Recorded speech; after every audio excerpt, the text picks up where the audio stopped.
Watching job planner. दोस्तों noun और number का सेशन चल रहा है और नाउन और नंबर के सेशन में कल मैंने आपको 1 से लेकर 5 तक रूल्स बताया था और अब आगे रूल नंबर 6 से हम लोग देखेंगे। तो देखेंगे कुछ इस प्रकार से है आपका रूल नंबर 6।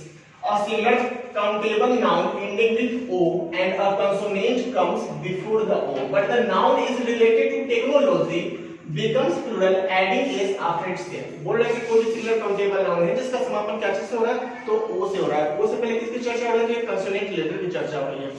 देखिए दोस्तों आपको कल मैंने बताया था, आपको पता होगा कि कोई भी सिंगुलर काउंटेबल नाउन जब समापन ओ से रहता है और ओ से पहले जब वॉवेल की चर्चा होती है तो क्या आता है आपका, तो एस आता है, और जब कंसोनेंट की चर्चा होती है तो क्या आता है, तो ईएस आता है कि नहीं। लेकिन यहाँ पर आप देखेंगे फिर से तो ओ से समापन और ओ से पहले क्या है, तो कंसोनेंट है। लेकिन है कि नहीं, यहाँ पे लेकिन the noun is related to technology. लेकिन यहाँ पर एक कंडीशन है, ये जो नाउन है हमारा, ठीक ना, वो क्या चीज से संबंधित है, तो टेक्नोलॉजी से संबंधित है, किसी भी यंत्र से संबंधित है कि नहीं। तो ऐसे में जब उसको सिंगुलर से हम प्लूरल में चेंज करेंगे तो यहाँ पर आपको ईएस नहीं लगाना है, उसके लास्ट में क्या लगाना है, तो एस लगाना है कि नहीं। जब नाउन जो रहेगा आपका समापन ओ से रहेगा और ओ से पहले आपका कंसोनेंट लेटर आएगा, ठीक, लेकिन वह जो नाउन आएगा किसी भी यंत्र से संबंधित रहेगा तो वहां पर आपको उसको प्लूरल बनाने के लिए उसके लास्ट में आपको एस लगाना है, ना कि ईएस। देखते हैं सॉरी एग्जांपल। तो यहाँ पे आप देखेंगे डायनो, डायनो का समापन क्या चीज है, तो ओ से पहले क्या है आपका, तो एन है कि नहीं, जो कि आपका क्या है, कॉन्सोनेंट लेटर है। लेकिन ये जो डायनो है वो क्या है, तो ये यंत्र से संबंधित है ना, डायनो क्या है, तो यंत्र से संबंधित है कि नहीं। तो यहाँ पर आप देख सकते हैं कि ये जो डायनो है उसको जब हम प्लूरल बनाए तो लास्ट में क्या लगा है, एस लगा है, ना कि ईएस। अगला पियानो, समापन ओ से, फिर आपका देखिए एन, एक कंसोनेंट है, जब इसको प्लूरल बनाएंगे तो लास्ट में क्या लगाएंगे, एस, क्योंकि ये भी आपका यंत्र से संबंधित है ना। उसी प्रकार से आपका ऑटो देख सकते हैं आप, समापन ओ से, फिर टी है आपका एक कंसोनेंट, फोटो टी है आपका कंसोनेंट। और सारे के सारे जो एग्जांपल्स है वो सारे के सारे जो एग्जांपल्स है वो आप क्या चीज से रिलेटेड है, तो यंत्र से रिलेटेड, इसलिए सभी में आपका समापन क्या चीज से हो रहा है, इसका एस से, यानी प्लूरल बनाने के लिए उसमें लास्ट में एस लगाना है। चलिए हम लोग आते हैं रूल नंबर 7 की ओर। तो रूल नंबर 7 देखते हैं। A single countable noun ending with y and a vowel comes before the y becomes plural adding s after its self। बोल रहे हैं कि कोई भी सिंगल काउंटेबल नाउन है जिसका समापन y से होता है और y से पहले किसकी चर्चा होती है, तो आपके एक वॉवेल लेटर की चर्चा होती है। आपको पता है 5 होता है, a e i o u, कल भी मैंने बताया था। तो ऐसे में इसको जब सिंगुलर से प्लूरल में हम चेंज करेंगे तो इसके लास्ट में क्या लगाएंगे, तो केवल हमको s लगाना है। जैसे कि एग्जांपल आप देख सकते हैं यहाँ पे डे, समापन y से और y से पहले ये क्या है, तो आपका एक वॉवेल लेटर है ना, तो इसका प्लूरल क्या करेंगे, केवल s लगा के बनाएंगे, डे का डेज। उसी प्रकार आपका की y से समापन है, e आपका एक वॉवेल है तो कीज हो गया, केवल s लगाकर। उसी प्रकार से बोय, तो बोय में भी आपका y है और समापन y से और उसके पहले वो आपका एक वॉवेल है तो बॉयज हो जाएगा आपका। टोए, तो इसी प्रकार सेम है तो टोयज हो जाएगा। इसी प्रकार और भी। चलिए तो हम लोग आते हैं रूल्स नंबर 8 पे। तो रूल्स नंबर 8 बोल रहा है कि singular countable noun ending with y and a consonant comes before the y becomes plural replacing y by i e s। वो भी सिंगुलर काउंटेबल नाउन है जिसका समापन y से हो रहा है और y से पहले कंसोनेंट लेटर की चर्चा हो रही है, तो ऐसे में उसको सिंगुलर से जब प्लूरल में चेंज करेंगे तो y के स्थान पर हमें क्या लिखना होगा, तो i e s। y को हटा देंगे और लिखेंगे उसका स्थान पे क्या, तो i e s। चलिए आते हैं हम लोग एग्जांपल पे। तो यहाँ पे आप देख सकते हैं कि पहला एग्जांपल आपका क्या है, तो बर्डी, समापन y से और y से पहले क्या है, तो आपका d है जो कि आपका एक कंसोनेंट लेटर है। तो ऐसे में इसको जब हम प्लूरल में चेंज करेंगे तो इतना तो आपको लिखना पड़ेगा, तो b और d तो हम लिखेंगे ना, और y के स्थान पे हमको क्या लिखना है, तो i e s लिखे हैं, सही है।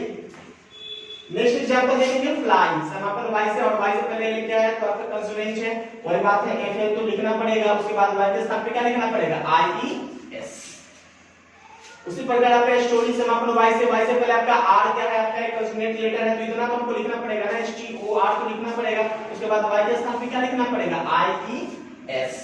उसी प्रकार आपका कंटिन्यूअस y है, y से पहले आपका r जो कि आपका एक कंसोनेंट लेटर है तो इतना तो आपको लिखना पड़ेगा और y के स्थान पे क्या लिखेगा, i e s। इसी प्रकार से और भी। चलिए हम लोग आते हैं रूल्स नंबर 9 पे। तो रूल नंबर 9 को हम लोग देखते हैं। बोला कि singular countable noun ending with f और fe becomes plural replacing F और F E by V E S, वो जो सिंगुलर काउंटेबल नाउन है जिसका समापन एफ या एफ ई से होता है, ऐसे में उसको जब सिंगुलर से जब प्लूरल में चेंज करते हैं तो एफ और एफ ई के स्थान पे क्या लिखते हैं, तो वी ई एस लिखते हैं, ठीक है। जैसे कि एग्जांपल में आप देखेंगे यहाँ पे वोल्फ समापन क्या किससे है, तो एफ से है कि नहीं। अब यहाँ पे आपको ये नहीं देखना है कि एफ के पहले क्या आता है, वॉवेल आता है कि कंसोनेंट आता है, इट डजंट मैटर, कुछ भी आए आपको कोई फर्क नहीं पड़ता है कि नहीं। तो यहाँ पर आपका एफ से समापन है तो एफ हट गया और क्या लग गया उसका स्थान पे वी एस, यानी डब्ल्यू ओ एल तो रहेगा ये ऑलरेडी, केवल एफ के स्थान पे या एफ के स्थान पे क्या लिखाएगा, तो वी ई एस लिखाएगा, ठीक है। उसी प्रकार से आप देख लीजिए यहाँ पे लीफ एल ई ए है तो एल ई ए तो लिखाएगा। देखिए यहाँ पे आपका कंसोनेंट है, यहाँ पे वॉवेल है, क्या कोई फर्क पड़ा क्या, नहीं पड़ा। अब यहाँ पे इसका समापन क्या किससे है, तो आपका एफ से है कि नहीं, एफ हट गया और क्या लगा, वी एस। अगला देखिए वाइफ, एफ ई से समापन है इसका, है कि नहीं, तो यहाँ पर डब्ल्यू आई तो लिखाएगा और एफ ई के स्थान पे क्या लिखाएगा, तो वी एस वाइफ्स। नेक्स्ट है आपका नाइफ, के एन आई तो लिखाएगा आपका और एफ ई के स्थान पे क्या, तो वी ई एस, ठीक है। इसी प्रकार से और भी। अब यहाँ पे इसके कुछ अपवाद भी हैं, तो अपवाद भी ये बोलता है कि कुछ हमारे नाउन ऐसे भी होते हैं जिसका समापन एफ या फी से होने के भी बावजूद वो अपना प्लूरल एस लगाकर यानी कि एस ऐड करके बनाते हैं, है कि नहीं। तो वैसे नाम जो है आपका मैं यहाँ पे लिख दिया हूँ, तो यहाँ पे आप देख सकते हैं कि प्रूफ समापन एफ से है ना, लेकिन मैंने यहाँ पे क्या लगाया, तो एस लगाया प्रूफ्स। यहाँ पे एफ हटा के भी एस नहीं लगाना, केवल लास्ट में एस को ऐड कर देना है। बिलीफ आप देखिए एफ से है, केवल एस लगाया मैंने। चीफ एफ से है, एस लगाया चिप्स। रूफ फिर से मैंने एस लगाया। सेफ एस लगाया। ड्वार्फ एस लगाया, ठीक है। ऐसे कुछ ही नाम है, ज्यादा नाम नहीं है। चलिए तो हम लोग आते हैं रूल्स नंबर 10 की तरफ। तो रूल्स नंबर 10 बोल रहे हैं compound noun without hyphen gets S with full to be plural. मैंने आपको बताया था नाउन के बारे में, जब मैंने नाउन को स्ट्रक्चर के आधार पे बांटा था तो दो भागों में बांटा था, है कि नहीं। एक था आपका सिंगल नाउन, एक था कंपाउंड नाउन। फिर मैंने आपको याद होगा पिछले वीडियो में मैंने बताया था कि कंपाउंड जो नाउन होता है ना वो भी दो भागों में बांटा था। कौन कौन, एक कंपाउंड नाउन विद हाइफन और एक कंपाउंड नाउन विदाउट हाइफन। तो ये कौन सा वाला नाउन है, एक कंपाउंड नाउन तो, लेकिन ये विद हाइफन वाला है या विदाउट हाइफन वाला है, तो ये है विदाउट हाइफन वाला। और मैंने आपको बताया था कि कोई भी जो कंपाउंड नाउन विदाउट हाइफन वाला होगा ना तो उसका समापन क्या चीज से होता है, तो उसका समापन फूल से होता है। तो उसी की बात हो रही है, विदाउट हाइफन वाले की बात हो रही है जिसका समापन फूल से हुआ है।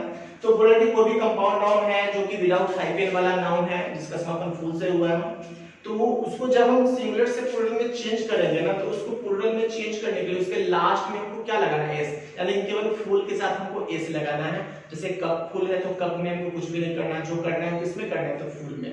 फूल के लास्ट में क्या कर देना है, एस लगाकर उसको प्लूरल बनाना है। जैसे एग्जांपल देखिए, कप फुल, ये आपका एक कंपाउंड फॉर्म ऑफ नाउन है जो कि विदाउट हाइफन वाला। क्या बीच में कोई हाइफन है क्या, पहले बताया था हाइफन जो माइनस के तरह आता है, चिन्ह, वैसा तो है नहीं। तो यहाँ पर विदाउट हाइफन वाला और समापन क्या किससे हुआ है, तो फुल से हुआ है। तो इसको जब सिंगुलर से प्लूरल में चेंज करना है तो लास्ट में क्या करना है, केवल एस लगाना है। कप फुल तो कप फुल्स, उसी प्रकार स्पून फुल तो spoonfuls, pocketful pocketfuls, handful तो हैंड फुल्स, इस प्रकार से और भी।